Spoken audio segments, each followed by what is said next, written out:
안녕하세요, 여러분. 언어발전소 진쌤입니다.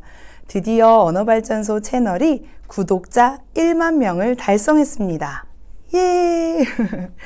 여러분의 많은 관심과 사랑 덕분에 이 자리에 설 수 있게 되었습니다. 진심으로 감사드립니다. 여러분께 조금이나마 보답하고자 저희가 감사한 마음을 담아 Q&A 시간을 준비했습니다. 채널 개설 이후 3년간 많은 분들께서 댓글로 남겨주신 질문 중에 몇 가지를 선정해서 저희 언어발전소 언어재활사팀이 답변을 정성스럽게 준비하였습니다. 자, 그럼 지금부터 여러분의 궁금증을 해소해 드리겠습니다.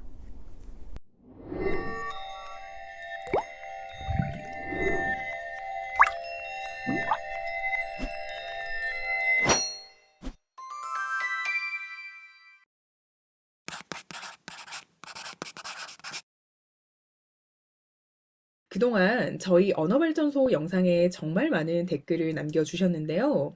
그중에서도 집에서 언어 재활을 할 수 있는 방법이 있나요? 집에서 책 읽기, TV 보기를 해도 괜찮은가요? 라는 질문을 많이 남겨주셨는데, 물론 도움이 됩니다. 책 읽기나 TV를 통한 내용 듣기를 통해 언어 이해적인 측면을 촉진할 수 있어요.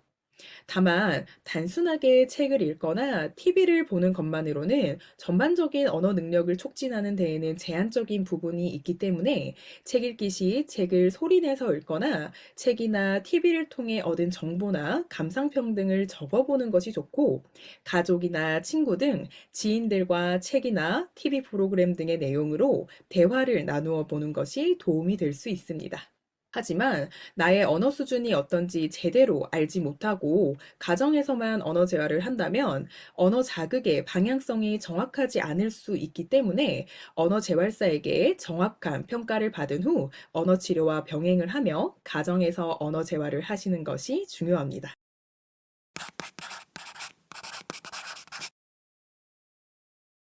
언어 재활이 필요한데 거부하시는 가족은 어떻게 설득하면 좋을까요? 라는 질문도 많이 남겨주셨어요.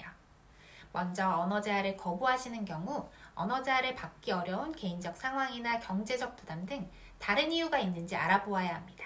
이러한 이유가 아닌 언어 재활의 필요성에 대해 인지하지 못하고 계신 경우라면 의사소통에서의 어려움을 인지하고 재활 과정에 열린 마음으로 참여하시도록 지지해주는 것이 중요합니다.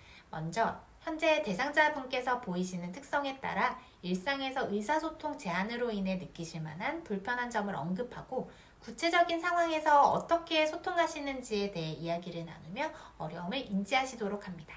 이후 대상자분의 특성에 따라 수업이 진행되고 있고 언어 능력의 회복이 생활의 질을 어떻게 개선할 수 있는지 친절하고 명확하게 설명해 주시는 것이 좋습니다. 이 과정에서 언어 재활에 대해 오해하는 부분이 있다면 자세히 설명하고 활동 예시를 들어 언어 재활의 진행 과정과 다른 환자의 성공 사례를 공유해 드리는 것도 불안감을 낮추고 동기부여를 하시도록 하는데 도움이 됩니다. 그럼에도 언어 재활을 부담스러워 하신다면 처음에는 부담이 적은 가벼운 활동이나 대상자분의 관심사와 관련된 활동, 혹은 게임 형태의 치료로 시작해 점차적으로 치료에 편안하게 참여할 수 있도록 유도하는 것이 좋습니다. 언어재활사 선생님께 난이도가 낮은 활동부터 시작할 수 있도록 보호자님께서 말씀해 주세요. 대상자분께서 자신의 속도에 맞추어 진행하실 수 있도록 격려와 지지를 아끼지 않는 것이 중요합니다.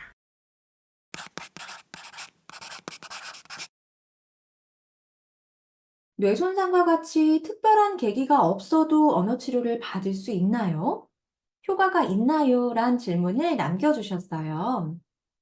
최근 언어발전소에 뇌손상 없이 말의 유창성을 높이기 위해 언어 치료를 문의 주시는 분들이 많이 늘었어요.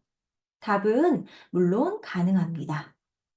특정 소리 발음에 어려움이 있거나 전반적인 발음 문제로 인해 타인이 나의 말을 이해하기 어려울 때, 말더듬 증상으로 인해 사회생활에 불편을 겪을 때, 또한 상대방의 말을 이해하는 데 어려움이 있거나 이해한 내용을 조리 있게 표현하는 데 어려움을 겪을 때 등 언어적 어려움이 있다면 전문가와 상담을 받으시는 것이 좋습니다.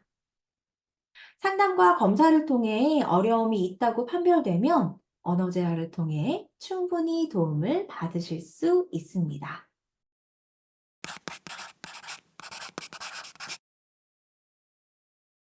요 근래에 기억력, 인지력에 대한 관심이 급격히 높아지면서 유사한 질문들을 많이 받았는데요.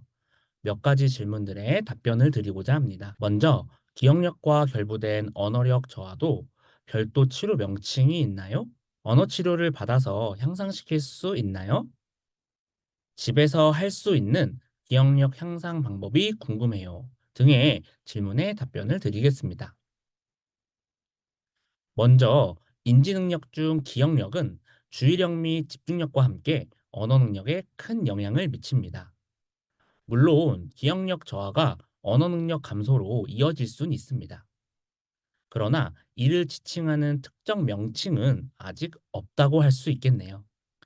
알츠하이머병이나 원발 진행 실어증과 같은 신경 인지 장애는 기억력 및 언어 능력 문제와 관련이 있습니다.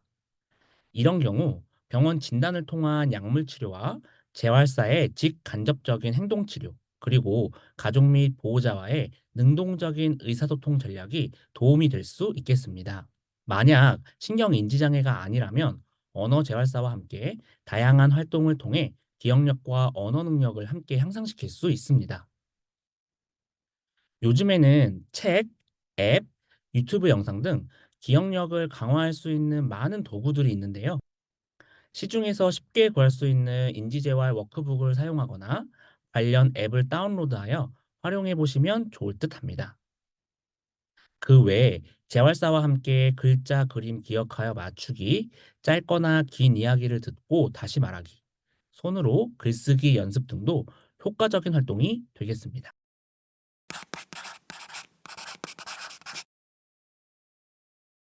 만약 가족이 뇌 손상으로 인해 언어 치료를 받아야 한다면 언어 치료 시간 외에 언어 재활을 위해 어떤 일상 루틴을 하실 건가요? 라는 질문을 남겨주셨는데요. 많은 연구에서 강도 높은 언어 치료를 진행했을 때 언어 치료의 효과가 크다고 보고가 되는 만큼 언어 치료를 받는 시간 외로 일상에서 언어 재활을 위해 시간을 투자하는 것이 중요한데요. 대상자 맞춤으로 진행이 되는 만큼 우선적으로 언어 치료 시간에 진행했던 내용들의 반복이 필수적이고, 대상자의 컨디션에 따라 하루에 한두 시간 정도를 정해 신문 기사 읽기, 따라쓰기 등의 활동과 대상자의 수행도에 맞춰 가정에서 할 수 있는 언어 치료 워크북이나 국어 문제집들을 활용해 보는 것도 좋아요. 또 저희 언어발전소의 더 나은 언어를 활용해 매일 개수를 정해 글을 읽고 문제를 풀어보는 것도 추천드릴게요.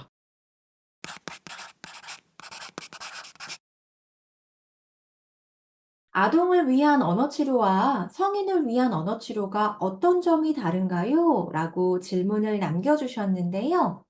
아동과 성인의 언어 재활 차이를 알려드릴게요. 아동 언어 재활은 주로 언어 발달 지연이나 선천적 장애로 시작되며 치료 목표는 아동의 현재 언어 능력을 또래 수준으로 끌어올리는 것과 아동의 일상생활에 필요한 언어 및 의사소통 기술을 습득하는 것에 초점을 맞춥니다. 반면 성인 언어 재활은 주로 실어증, 마비말장애, 말실행증 등 뇌손상으로 인한 후천적 장애로 시작되며 이 경우에는 뇌손상의 유형과 범위, 실어증의 중증도를 파악하여 잔존 능력을 활용한 치료 목표를 설정합니다. 언어 습득 이후 발생한 중추신경계의 손상으로 인한 장애이기 때문에 언어 자체가 소실된 것이 아니라 언어 수행력이 저하된 상태이므로 기존 언어 처리 과정을 활성화하는 데 중점을 둡니다.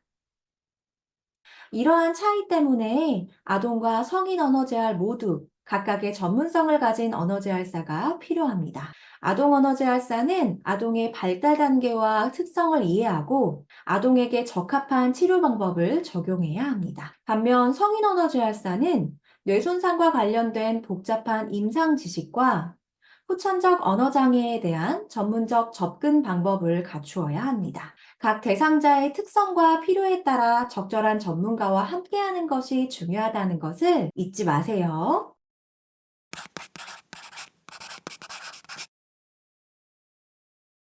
왜 언어 검사를 받아야 하나요? 한두 마디 하고 나면 알 수 있는 거 아닌가요? 란 질문을 남겨주셨어요. 언어발전소 고객센터로도 이런 문의를 종종 주시는데요. 언어 검사를 하지 않는 것은 마치 팔이 골절되었는데 엑스레이를 찍지 않고 치료 부위를 대충 가늠하여 손가락에 깁스를 하는 것과 같아요. 정확한 부위를 알아야 정확한 치료가 가능하듯 언어도 의사소통에 있어 정확하게 부족한 부분과 결함을 알아야 빠른 재활이 가능합니다. 의사소통은 문자 언어의 어휘, 문법, 문장과 음성 언어의 목소리, 발음, 억양, 속도 등을 포함해 이해하고 표현하는 과정입니다.